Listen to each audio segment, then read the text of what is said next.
So I wanted to talk again about the cost of pigments and stuff like that.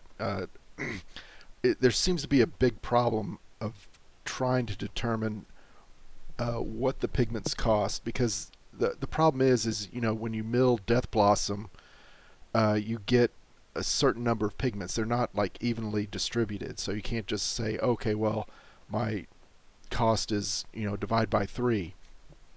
However, I'm kind of thinking that that's how you're going to need to do things with it. So on my spreadsheet, and I'll post a link to it in the description.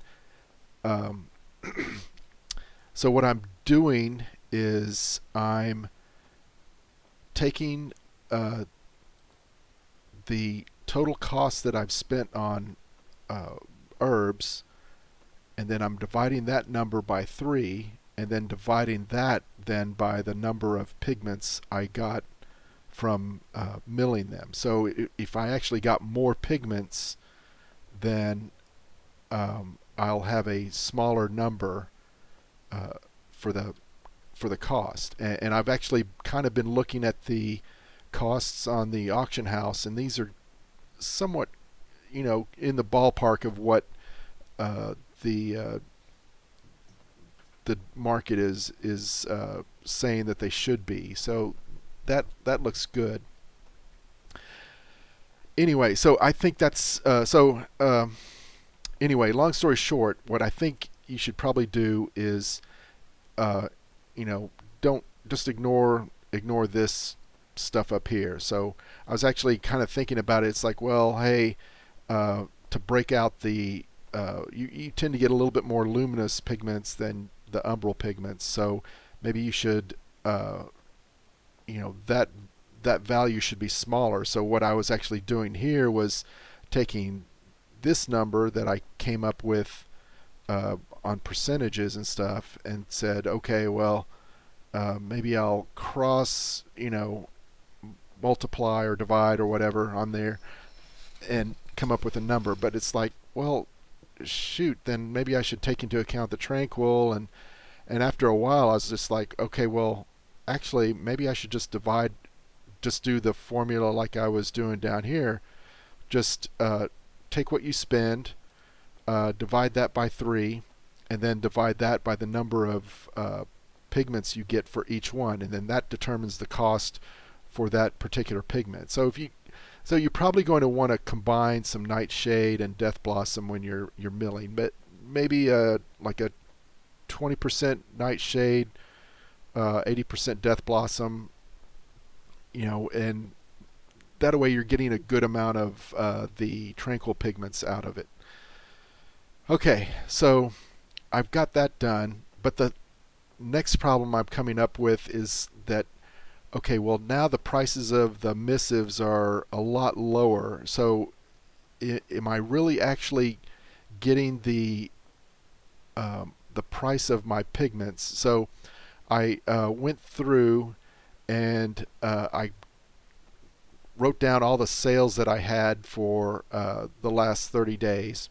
And then if it's a card, it takes 7 umbral, 7 luminous, and 1 tranquil to make a card. And then so I'm capturing that number as well as the decks,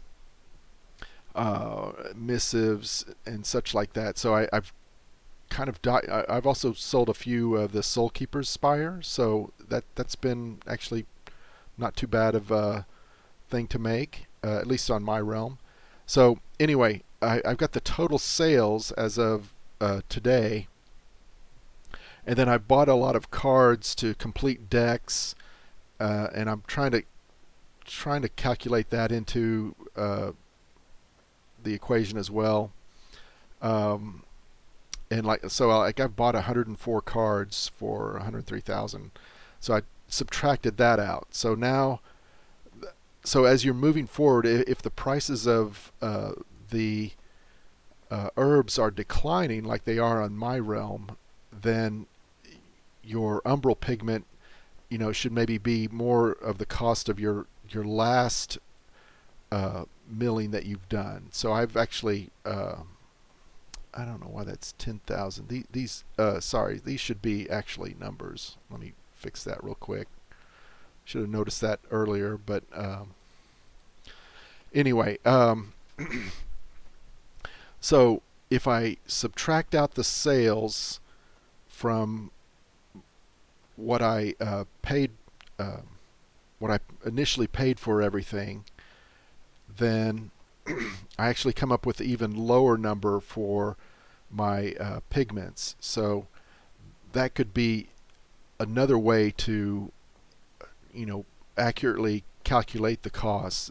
And that's, and I haven't quite figured out how to maybe write this into a TSM string. And once I do, then that'll probably make my life a whole lot easier. So you don't have to do spreadsheets or anything like that.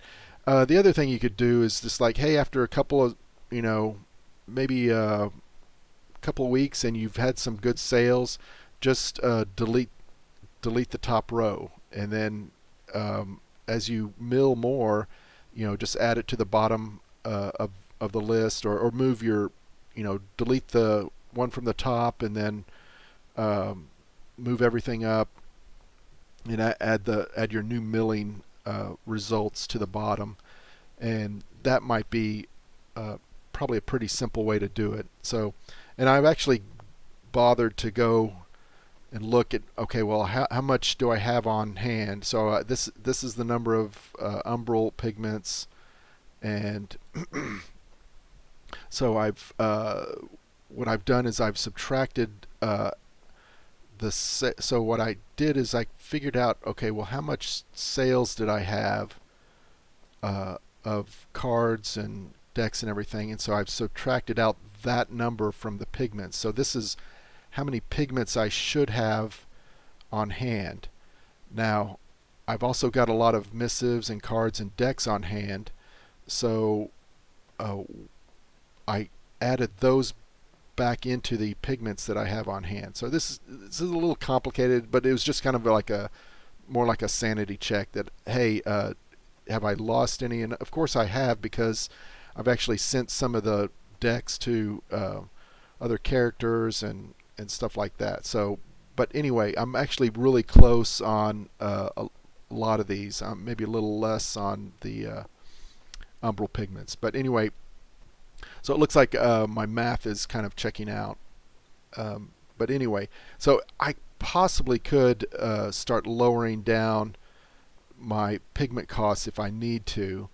And lately, now that the raid has kind of come out, I think more people will be doing the maw and wanting to get their legendaries, and I think the sales of the missives might increase in the meantime. So right now my costs are actually above the costs of what's on the auction house. So I'm not posting anything at the moment.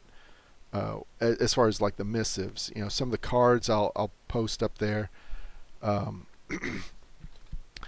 and anyway, I've kind of gone on too long for this video, and I have some more stuff I want to talk about with regards to this with inscription. So I'll talk to you later. Take care.